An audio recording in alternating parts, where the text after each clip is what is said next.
có một cái trong cái quan điểm cá nhân của tôi á, thì từ cái ngày đầu tiên mà tôi định hào làm huấn luyện viên á, tới thời điểm hiện tại thì tôi luôn luôn quan sát mọi người xung quanh và tôi nghĩ là có một cách khác để chơi cái trò chơi này. Thì khi mà tôi đã từng thất bại rất nhiều đội rồi nhưng mà tôi chưa bao giờ bị lung lạc cái niềm tin này cả. Thì khi mà đem tới MSI thì tôi chỉ muốn chứng minh là có một cách khác để chơi trò chơi này.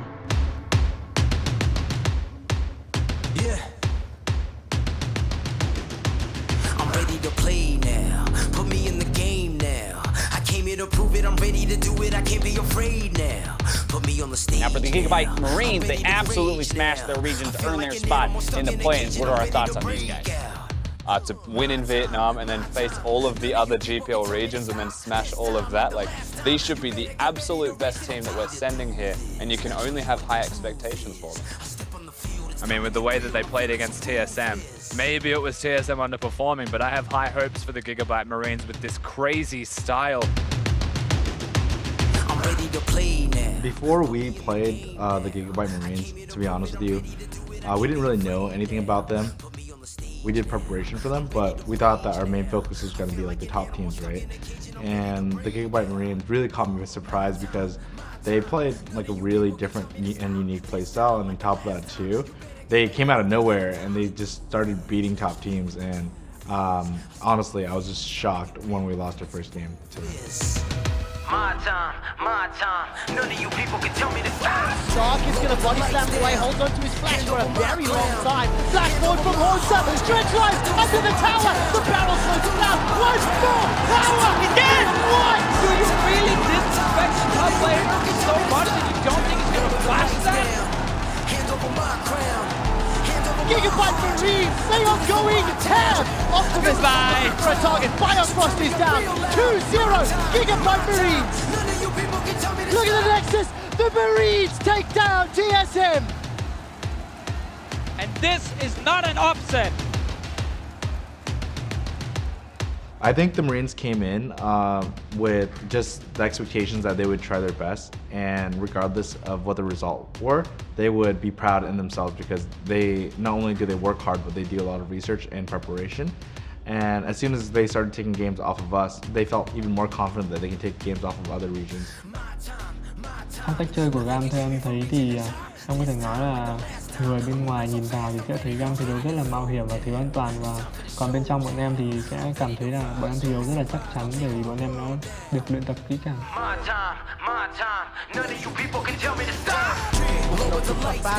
Chuột vào đi lại bị tỷ lệ về bị bóng rồi, tỷ lệ lao vào cố gắng lên thường nhưng người ta không được chơi trong trường hợp này. A9 vẫn còn đang sống. SK rồi, biến lên hạ gục đến từ Levi và Levi 14-13 là ca đẹp. Levi chỉ để cho đẹp mà thôi, chúng ta sẽ có Levi trước đại diện của Trung Quốc.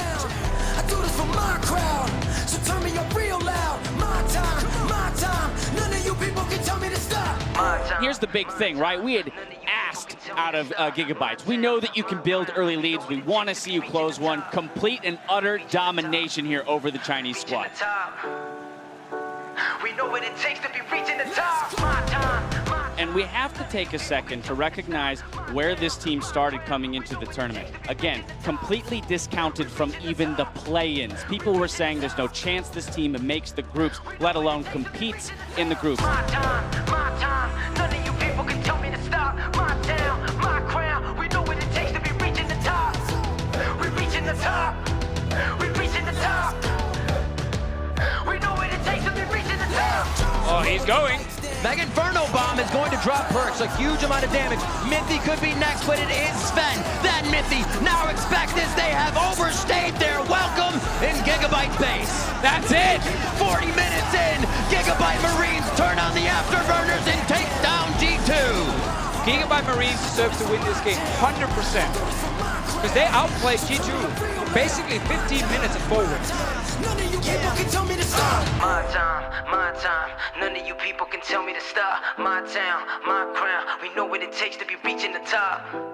We're reaching the top. Trước khi bọn em thi đấu với tay thì các đội đã phải chịu khá là nhiều áp lực đến từ truyền thông cũng như là các khán giả.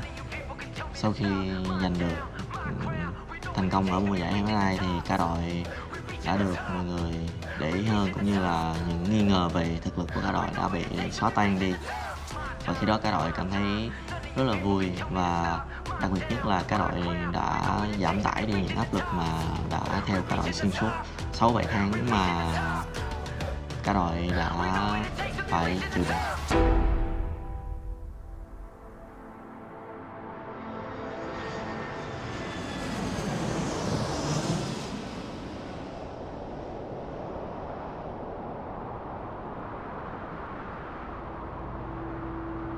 Bởi vì là cái màn trình diễn ở MSI em không có được quá tốt.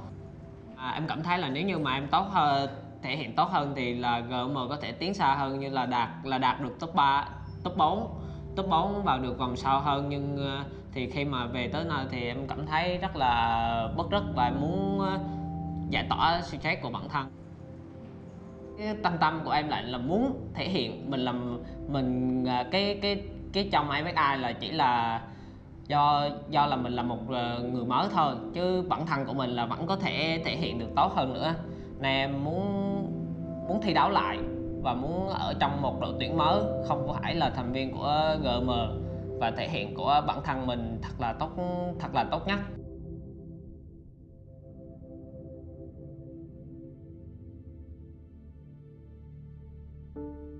Ở trong Sài Gòn Soccer cùng với lại những người anh như là Archie, QTV, Juni và Safety, hoặc là những thành viên còn lại, thì bọn mình đã được ở trong một môi trường mà phải có thể gọi rằng là tốt nhất ở Việt Nam của cộng đồng Liên Minh Thể thao Việt Nam, bởi vì nơi đó có huấn luyện viên Hàn Quốc, có gaming house và có điều kiện ăn uống cũng như là hỗ trợ hết sức cho vận động viên. Và bọn mình đã tự nhủ rằng là liệu tụi mình có thể kiếm được một nơi mà tốt như vậy ngoài Sài Gòn Soccer hay không. Thì khi đó người đầu tiên rời đi và là người mà đội trưởng quan trọng nhất của cả đội Sài Gòn Soccer, đó là Juni, rời đi, và nãy là người đã đi đầu và tìm hướng đi cho cả đội. Và sau một thời gian thì dần dần những người như là QTV, như là Archie và cả mình thì đã rời Sài Gòn Soccer đi. Và mục đích chính của mình ở thời điểm đó rằng là bọn mình muốn tạo nên một nơi mà để cạnh tranh với lại Sài Gòn Soccer, bởi vì bọn mình không muốn rằng là chúng ta chỉ có thể đạt được những thứ hạng cao và đạt được những danh hiệu khi mà chúng ta ở Sài Gòn Soccer mà thôi. Và có thể nói đó là một chí hướng ban đầu mà bọn mình đã theo đuổi khá là quyết liệt trong cái việc thành lập nên đội tuyển Gigabyte Marine ở thời điểm hiện tại. Đối với anh thì Gam là cái tên Gam á, là một cái đứa con tinh thần đối với anh. Còn các vận động viên giống kiểu như những game thủ đang chơi trong Gam á, phải không? Đối với anh đó là những đứa em. Có thể có những đứa em trong gia đình. Cái lần thay đổi cuối cùng á, của Gam á, là vào hồi tháng 7 năm ngoái. Thì lúc đó là có anh Tinekun và Optimus với mũi mặt Archie á, là có ngồi cùng bàn lại với nhau. Có nghĩa là lúc đó team nó trải qua một cái sự biến động rất là lớn. Và thật sự là tụi anh cũng thất bại rất là lớn. Thì sau đó anh với Tinekun với mọi người mới ngồi bàn với nhau là mình sẽ bỏ ra 7 tháng. Có nghĩa là 7 tháng này tụi mình giống kiểu như bỏ ra tất cả luôn, gọi là đúng bài gọi là all in á. Có nghĩa tụi mình sẽ all in tất cả. Thì anh có nói với Tinekun là mình sẽ all in lần này là lần cuối cùng. Và Tinekun cũng đồng ý với anh, có nghĩa Tinekun đang định bỏ dở tất cả. Thì thực sự khi mà mọi người trải qua 7 tháng mà ở chung với nhau mà tất cả cùng một mục đích á, đó thì nghĩa ở chung với nhau như là anh em gia đình này nọ mà trải qua nhiều chuyện, thì anh nghĩ là mọi người sẽ không thể nào mà rời đi được. Có nghĩa đối với anh với mọi người đều cùng khi mọi người cùng một cái mục đích là mình không bao giờ mình từ bỏ, thì anh nghĩ là họ sẽ không bao giờ bỏ anh giống như vậy.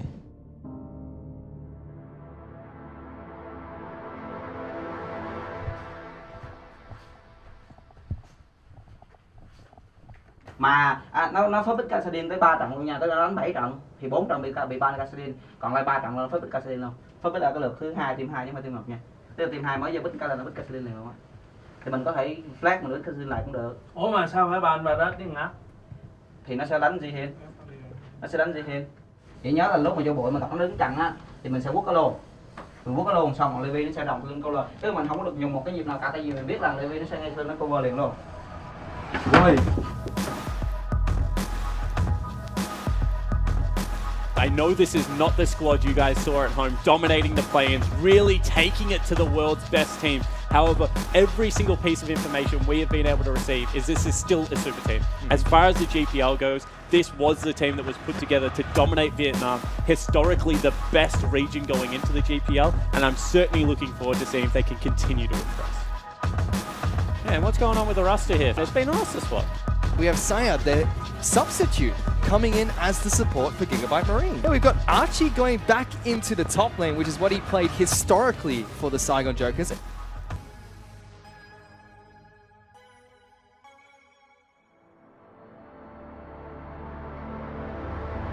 Thì đầu tiên thì Archie là một cái người mà cái vẻ bên ngoài như vậy thôi, nhưng mà luôn luôn là tìm cách làm hài lòng tất cả mọi người cả. Tức là ai nhờ cái gì cũng hay làm.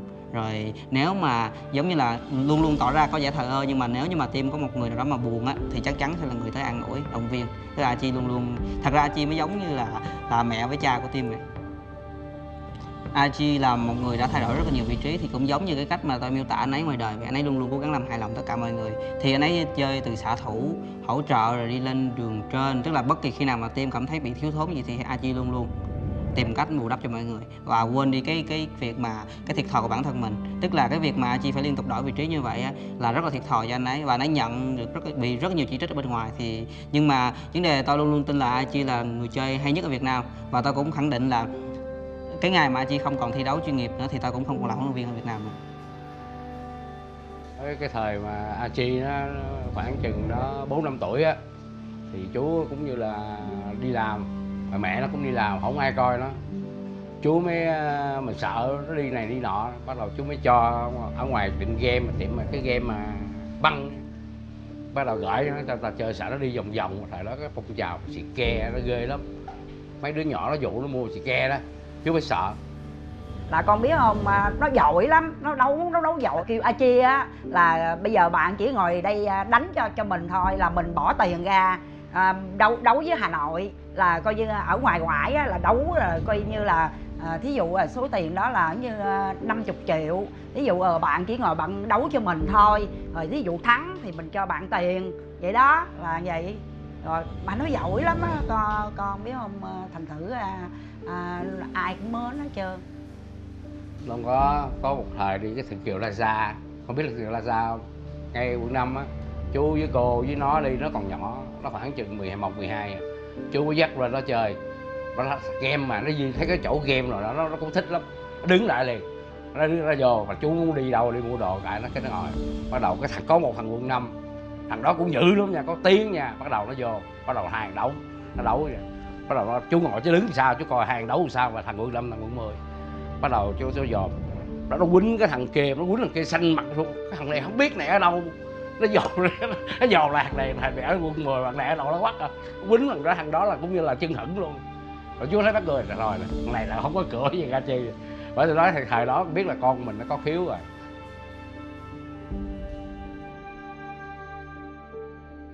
Thường thì em tập luyện hay là thường không ở nhà, nhưng mà mỗi khi em về nhà thì ba đều xem mỗi trận em thi đấu, nên em thấy điều đó cũng là một nguồn động lực rất lớn đối với em.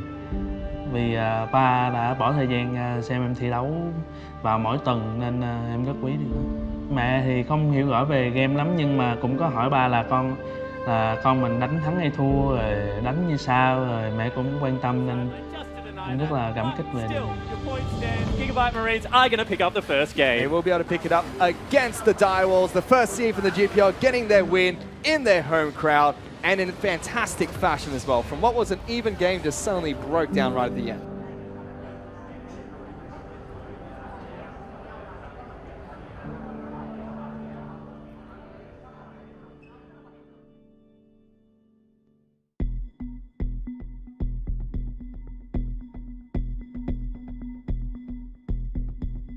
Rampage taking on the Gigabyte Marines, LJL's first seed representative taking on the GPL's first seed representative, and this is going to be a big test because Rampage have looked good so far.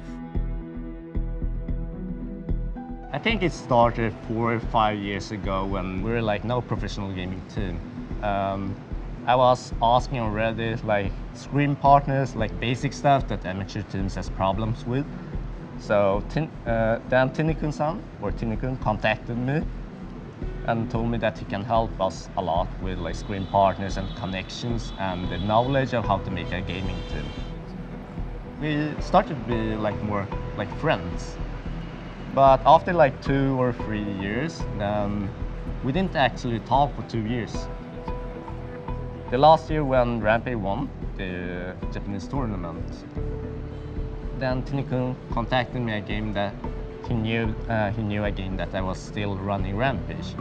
I found out that TiniKun started to run Gigabyte Marines, so then we started to talk a lot this year. So he's like a, he's kind of special person to me. Like without him, I think Rampage wouldn't exist. Heavy follows through, but they don't have enough damage onto the Tristana, who is now going to start her rocket jump journey into the backlines. Gets a double. Gigabyte Marines keep the dreams alive for the GPL. They'll pick back a point against Rampage, and they'll take it to a game number 4.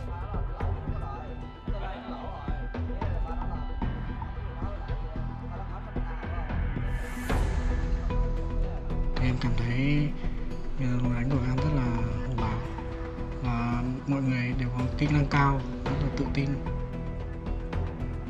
Anh TiniKun cũng là một huấn luyện viên rất giỏi. Em nghĩ là em ở đây sẽ được anh rèn giũa để hoàn thiện bản thân mình hơn. Khi vào GAM thì thời gian đầu thì em bị anh TiniKun chỉnh rất nhiều, nhưng mà cũng chính vì là đấy thì em đã cách nghiêm khắc với bản thân mình hơn. Levi is just an absolutely monster of a player. Like, he is loved kind of like all over the world. I'm telling you, it's something about the Vietnamese junglers. I mean, there's another guy, SOFM, that looks very similar to him, and they're just very good. The thing is, both of those junglers are brought up by the same coach, which is the coach for Gigabyte Marines, TiniKun, and he's shown time and time again he can bring up these young players to mix with the veteran squad. Thực ra thì tôi đã biết Tí Nị từ khá là lâu rồi, từ năm 2012 khi mà anh ta còn làm việc cho Garena Việt Nam. Thì tôi nghĩ cái điểm đặc biệt nhất của Tí Nị mà khiến anh ta có thể trở thành một huấn luyện viên rất là tuyệt vời, đó là khi mà anh ta đã quyết tâm làm cái gì rồi, anh ta sẽ đặt toàn bộ thời gian, toàn bộ tâm huyết, toàn bộ sức lực mình vào việc đó và nó sẽ làm đến nơi đến chốn. Đó là cái điểm đặc biệt nhất của Tí Nị và tôi nghĩ đó là một trong những cái điểm mạnh nhất và giúp anh ta cực kỳ xuất sắc trong vai trò của mình. Thứ hai nữa đó là cái khả năng tư duy và cái sự quan tâm tới những tiểu tiết của Tí Nị thì hơn hầu hết những huấn luyện viên Liên minh huyền thoại mà tôi đã từng gặp. Anh ta rất đặc biệt. This is the play. So many members still in the base. They're sweeping out the Baron pit, and Levi has to get there. They do it so fast, and this could be Rift Rivals on the line. Captain Levi needs to make a heroic play to steal this away. It's a 2-on-4. Can they get out now? Dara in trouble. Redemption comes through. They'll get a kill onto Levi. The captain is down. The captain is down, and Rampage push towards the bay. This will be the LJL taking down the Gigabyte Marines. They will finish this 2-1. 3-1 at the end of this finals, and they are the champions of Rift Rivals 2017.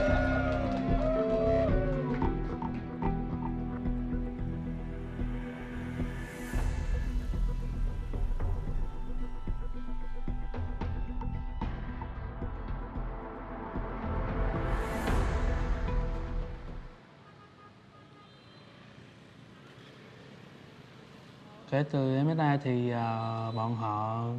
bọn họ đánh giá team em là một ứng cử viên chức vô địch, nhưng em thì không nghĩ vậy. Team em đã có vài thay đổi và những team Việt Nam khác họ cũng thay đổi và họ dần tiến bộ hơn, nên bọn em sẽ phải cố gắng để bảo vệ chức vô địch như của bọn em, chứ không phải là như các bạn trên mạng nghĩ là bọn em mạnh, bọn em sẽ dễ dàng chiến thắng, nên em nghĩ là bọn em phải cố gắng rất là nhiều để giữ chức vô địch.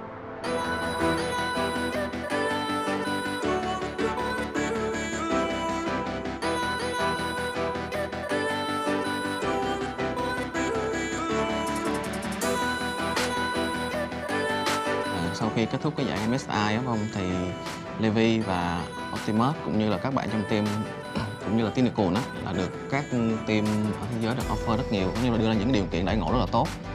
Thì thời gian anh cũng suy nghĩ là nếu mà các bạn đi thì team nó sẽ thế nào đó, anh cũng suy nghĩ rất là nhiều và thật ra cái quyền lựa chọn là quyền lựa chọn của các bạn. Nhưng mà trải qua sau những cái lúc mà hỏi han các bạn là các bạn có muốn đi hay không, rồi bên bển điều kiện như thế này thế kia, mà cũng phân tích rất là nhiều thứ, và cũng nói chuyện gia đình các bạn, không thì các bạn đều có một câu trả lời là các bạn không muốn đi đâu hết. Và các bạn còn hỏi ngược lại anh á, anh định bán em đi hả?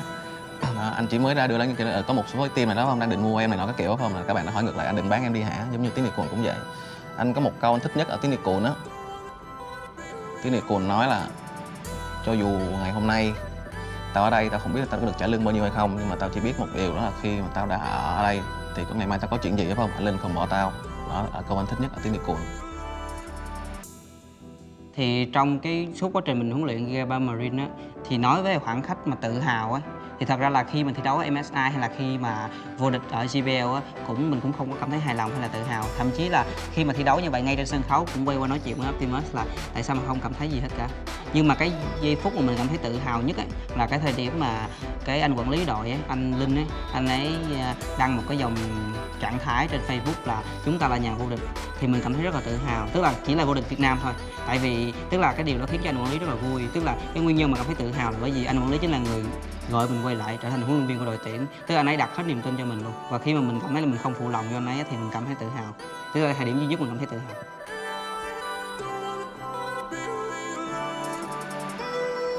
Gam rất là cần cù và chịu khó. Họ rất là cố gắng trong việc luyện tập và mong muốn được đi xa.